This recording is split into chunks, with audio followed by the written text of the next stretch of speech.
All I know is you just need her. All I know is we just need her. All I know is you just need her.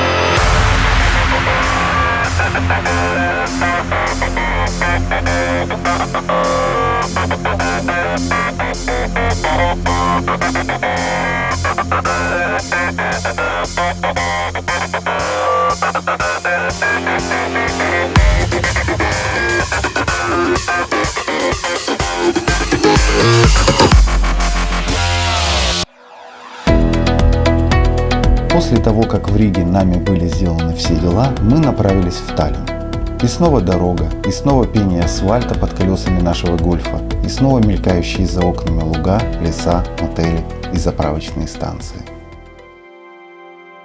Мы приехали в Таллин вечером, когда город особенно хорош. Белые ночи явно ему к лицу, долгие сумерки будто добавляют благородной патины на изысканный серпантин древних улиц. Конечно же, мы не могли отказать себе в удовольствии и совершили небольшую прогулку по старому городу. Таллин – самый крупный город и столица Эстонии. Население на 1 ноября 2013 года 429 574 человека. Таллин – крупный пассажирский и грузовой морской порт. Город находится в Северной Европе на южном берегу Финского залива, в 80 километрах от Хельсинки. Предполагается, что название Таллин в эстонском языке происходит от слов Таанилин – датский город, Таллин – зимний город или Таллин – дом, усадьба, замок. По нашим ощущениям, Таллин весьма удобный для жизни город, с хорошими дорогами, развитой медициной и удобным общественным транспортом. В нем почти ничего не осталось от недавнего советского прошлого ни в горожанах, ни в архитектуре. Все здесь веет покоем и безопасностью, несмотря на то, что в старом городе во многих местах можно увидеть предупреждение о том, что эти улицы привлекают не только туристов, жаждущих красот, но и романтиков с большой дороги, воров-карманников. На следующий день нас ждало много интересного и прежде всего встречи с людьми. Выйдя из гостиницы, где мы остановились, и пройдя пару суперсовременных кварталов в самом центре Таллина, мы вдруг наткнулись на небольшой деревянный дом, который словно сошел со страниц фотоальбома о Скандинавии. Несмотря на его небольшие размеры, под его покатой крышей уместились сразу несколько офисов, а вдобавок еще и лаборатория. На самом деле, сюда-то мы и шли. Здесь нас ждали друзья, включая Елену Антонову из эстонской сети людей, употребляющих наркотики. Елена пришла, а точнее приехала не одна, привезя с собой представителей эстонской сети Лун Дениса и Дмитрия. Для того, чтобы встретиться с нами, ребята проделали большой путь, приехав в столицу из другого региона страны. Мы не могли упустить такой возможности и взяли у них интервью. По уже сложившейся традиции начали мы с наркосцены Эстонии. Фентанил стоит 15 евро. Доза, как... В Таллине 10, по-моему. По граммам я не знаю, как сейчас. Амфетамин 10 евро доза. Травы можно взять тоже на 10 евро, по-моему. Там четверть коробка, да? На 10 евро я могу прожить неделю. Реально. 45. Самый дешевый батон можно найти. Я имею в виду уже, когда Орти, магазин, там, если батон не берут несколько дней, он его уценяют, за 10 центов можно купить батон. Евро 40 стоит индюшачий фарш килограмм. Макароны можно найти, там, вермишель такого низкого качества, 27 центов. Но если брать в нормальном магазине нормальные продукты, 10 евро это мизерная цена, не для наркотика, я имею в виду для жизни, это очень мало.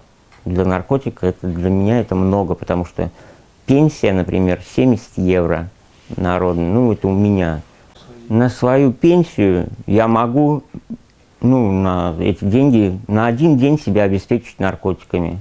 Остальное мне придется доставать где-то в другом месте, воровать. И если не было бы заместительной терапии, то так бы и было, в принципе. Так как работаю в этой сфере, я просто знаю, у нас были курсы, приезжал человек из Дании, по-моему, или Шотландии, если могу ошибаться.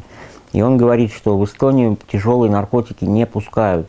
Поэтому здесь у нас только фентанил. И говорит, или то ли памятник поставить этому человеку, то ли расстрелять его.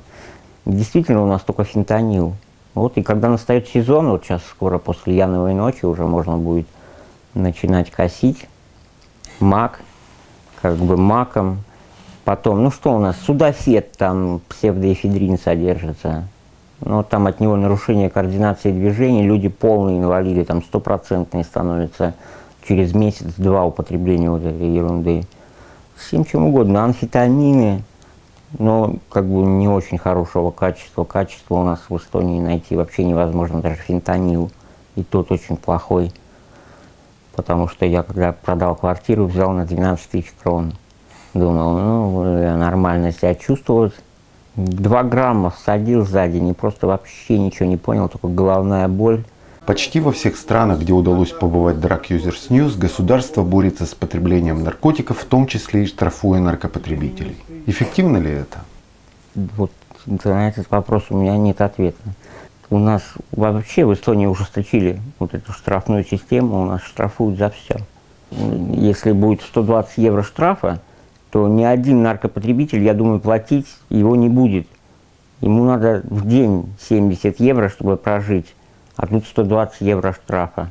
Так что же должно произойти, чтобы жизнь наркопотребителей стала лучше и чтобы у них появился шанс вернуться в социум и начать пользоваться своими правами наравне со всеми? Это должны просто люди, которые адекватные, которые употребляют наркотики, подняться и добиться этого, наверное, сами, своих прав, таких же.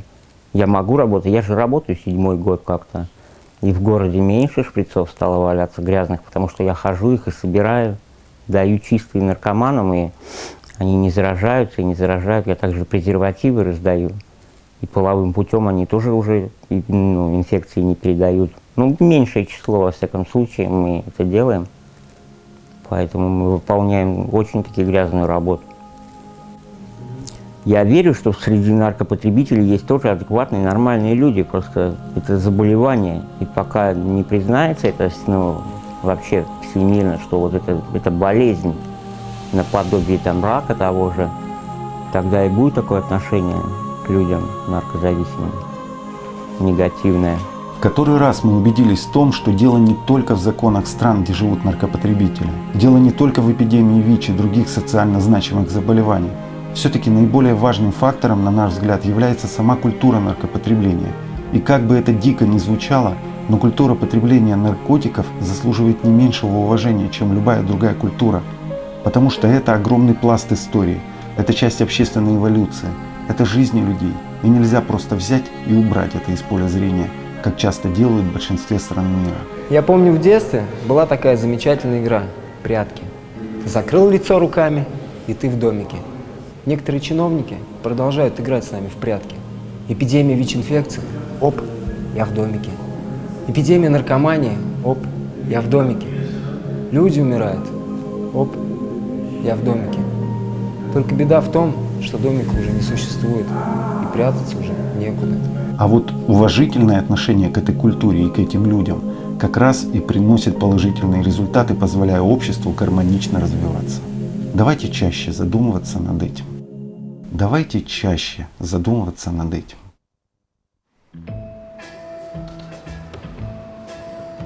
И в заключение немного о законах.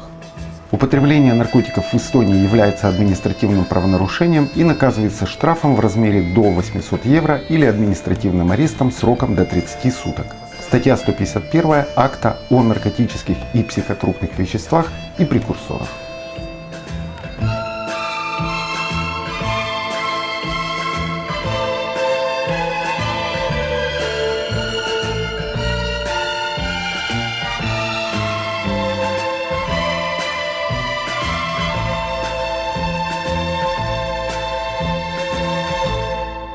Берегите себя, оставайтесь с нами. Drug Users News.